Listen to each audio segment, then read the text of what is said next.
Oke bro, kita lanjut dengan sutra-sutra Dhammapada. Buddha berkata kepada para bodhisattvanya, pergilah dan ajarkan orang-orang beberapa hal mendasar ini. Hal pertama yang dia katakan, tidak menginginkan apapun, dengan sepenuh hati, menghentikan arus.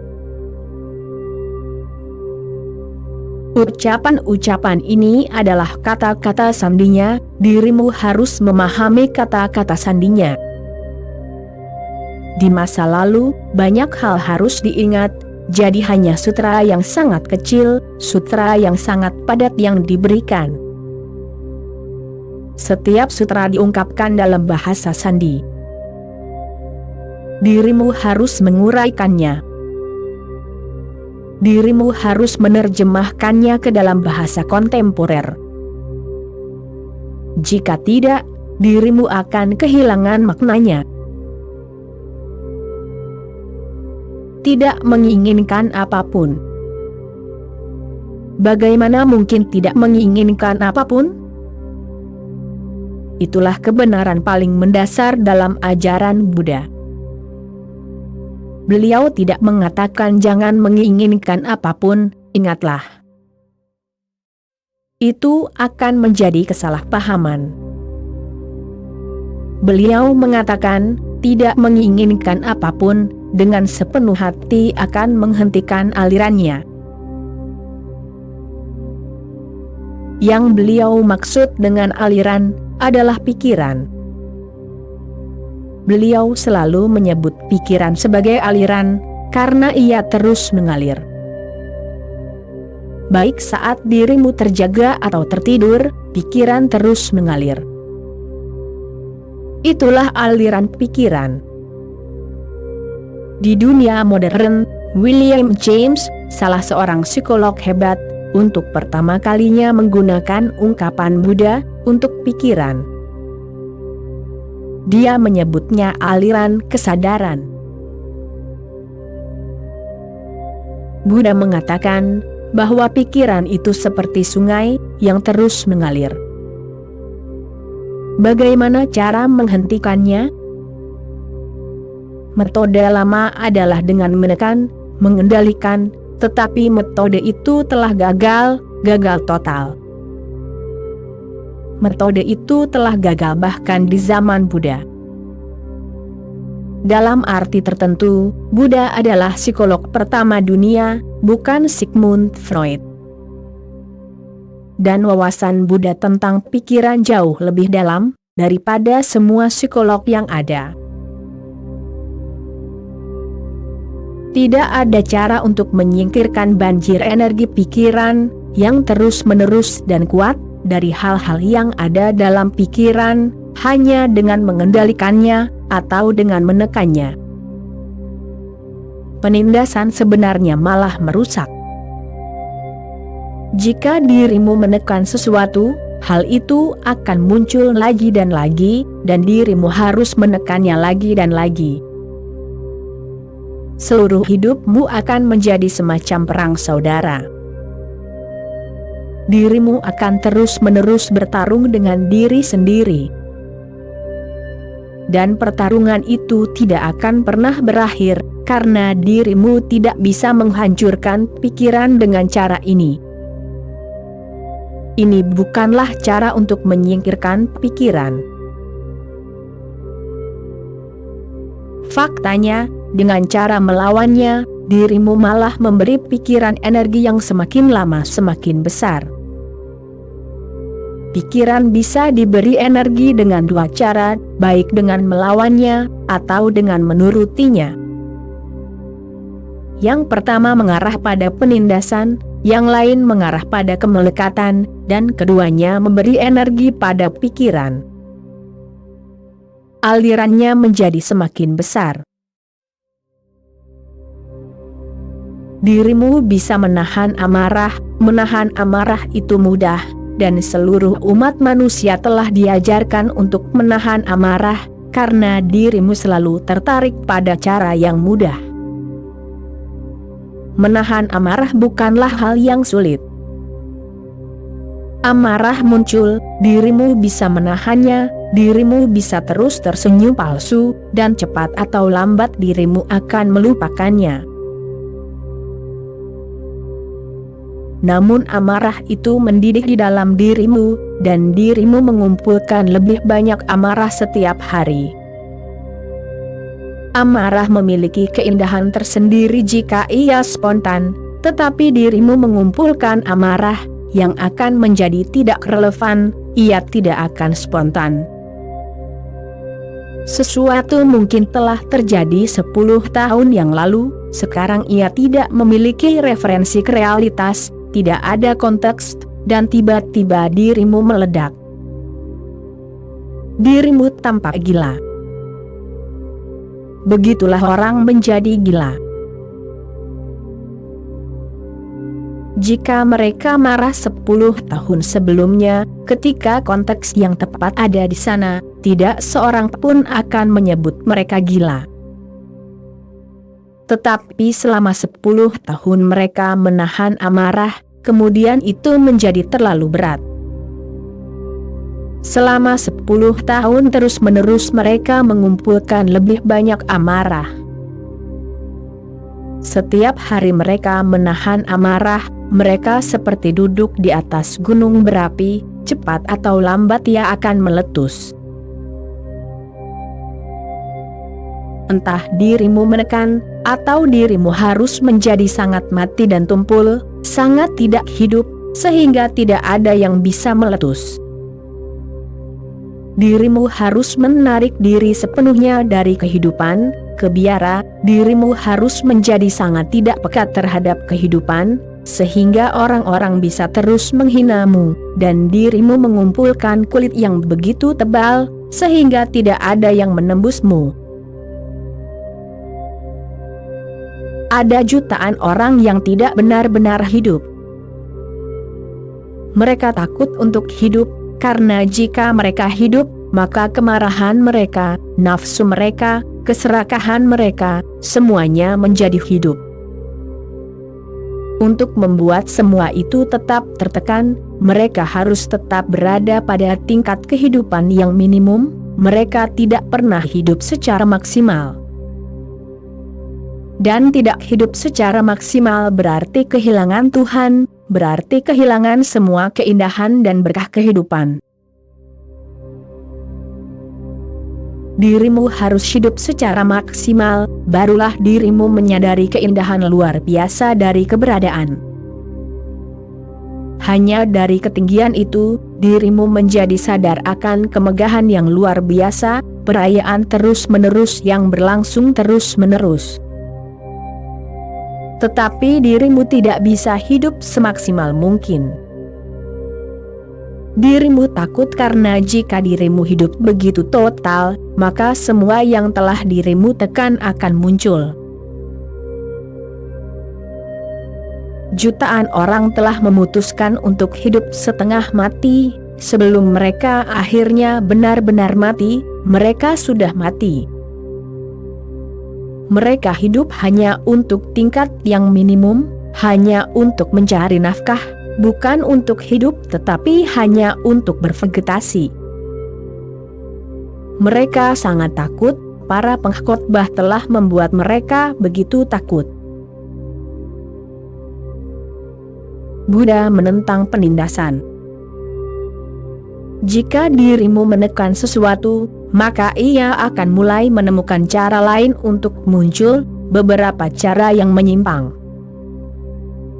Itulah sebabnya mengapa semua penyimpangan seksual memiliki asal-usul dari ajaran agama, karena alasan sederhana bahwa semua agama menentang seksualitas.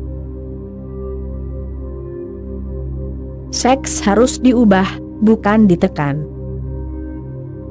Seks adalah energi murni, seks adalah api.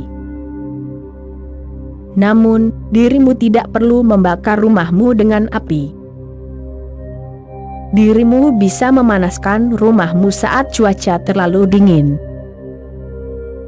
Dirimu bisa membuat rumahmu penuh cahaya saat cuaca gelap. Api yang sama yang berubah menjadi cahaya, yang berubah menjadi panas, tetapi juga bisa membakar rumahmu. Dirimu harus sangat waspada, hati-hati, dan waspada. Energi kehidupanmu bersifat netral.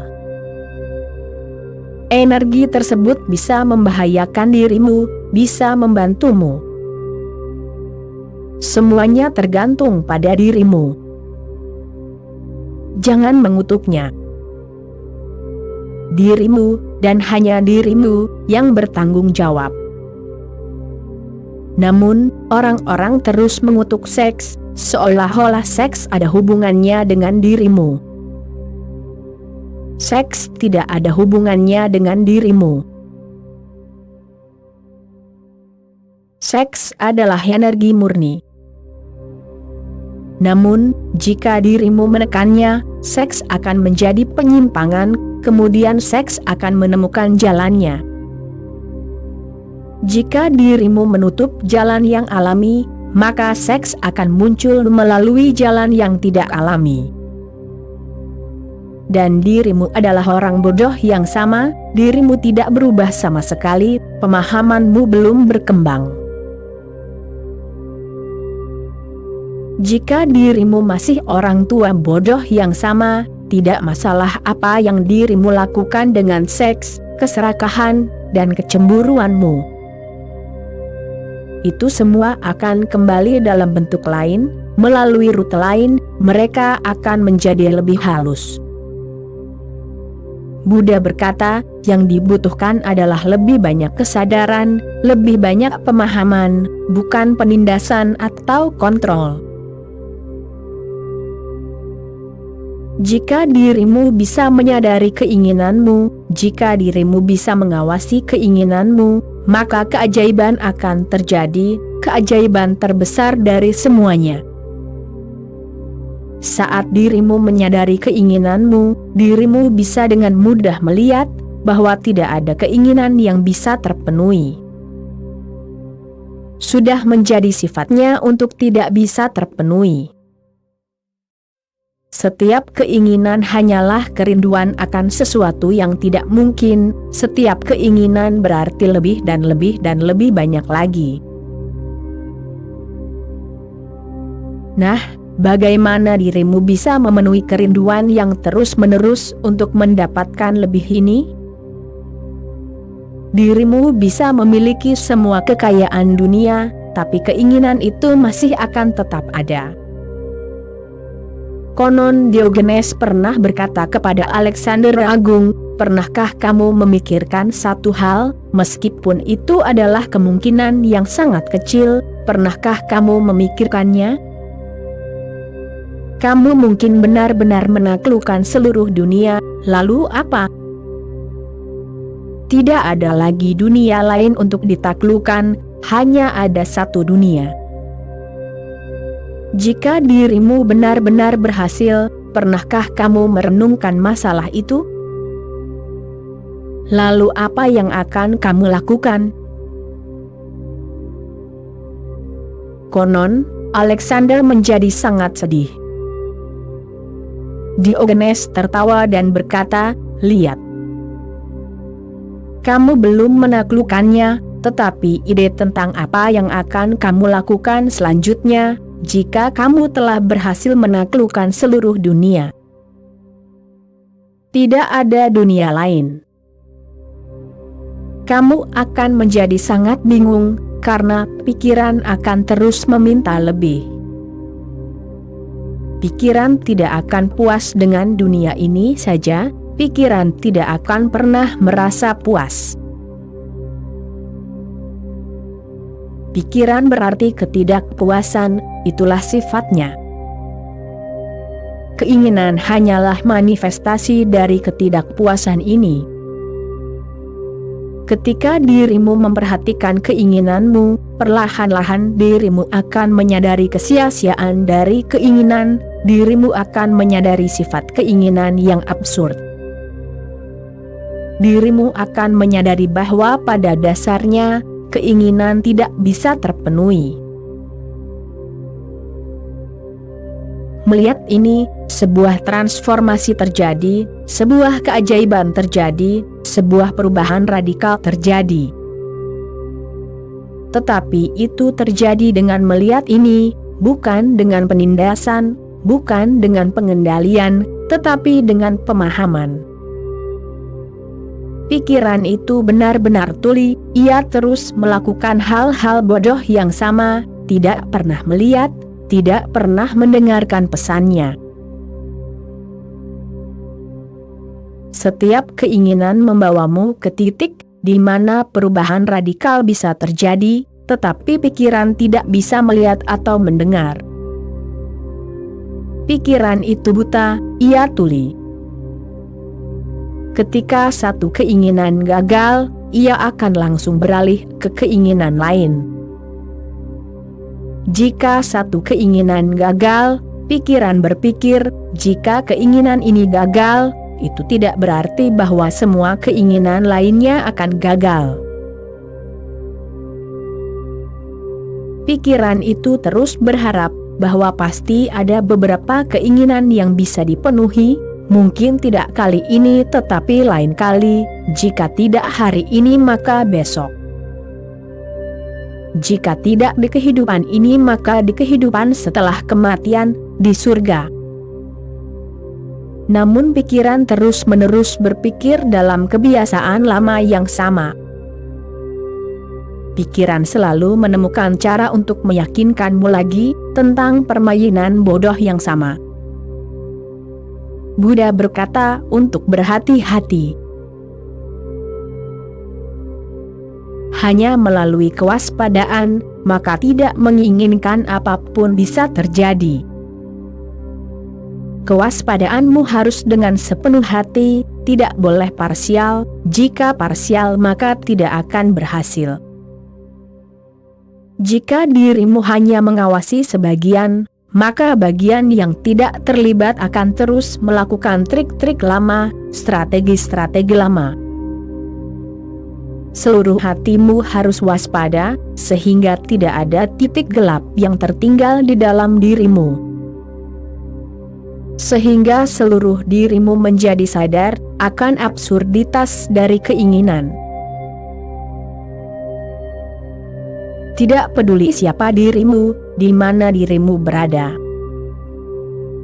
Jika dirimu masih menginginkan, dirimu menjadi gila.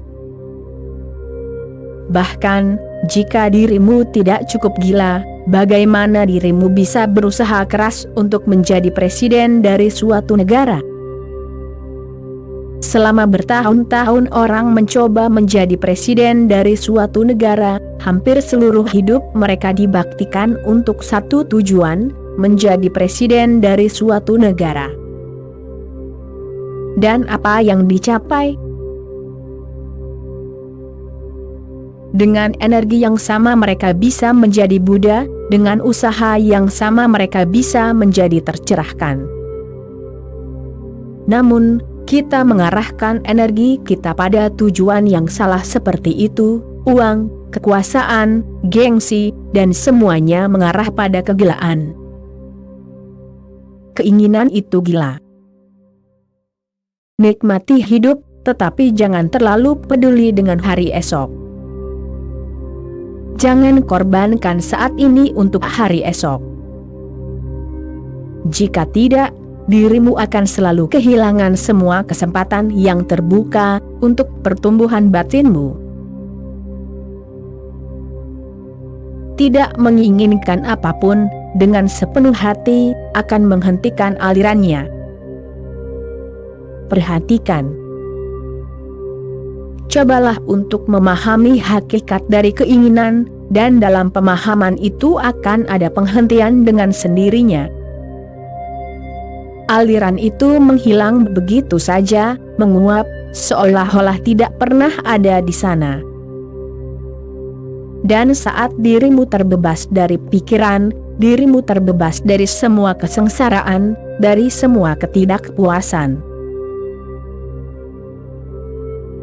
Oke bro, sekian dulu episode kali ini, kita sambung lagi nanti. Terima kasih bro.